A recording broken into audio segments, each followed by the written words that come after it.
Տրտմություն իջավ մեզ վրա, բայց իմ կարծիքով մեր եկեղեցին այս փորձությունն էլ կհաղթարի։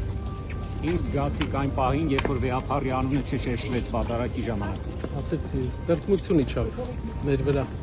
Ո՞ն կապետան ոնց է պաշտպանելու եկեղեցին ձեր ձևով։ Տեսնում ենք գործընթացներ են լինում եւ ձեր ձևը չի երևում։ Մենք տեսանք, որ հայ ժողովուրդը չպաշտպանեց վարչապետի ակցիաների եկեղեցու դեմ եւ հայ ժողովուրդը կանգնեց կաթողիկոսի կողքին։ Եկեղեցու process-ները դրսից, քանի որ չկարողացան իրենց ուզած հանգուցալուծմանը բերել, դրանք եկան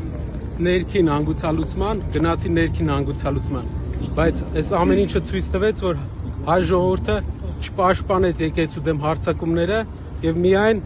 ներսից են փորձում ինչ որ քայլեր ձեռնարկել։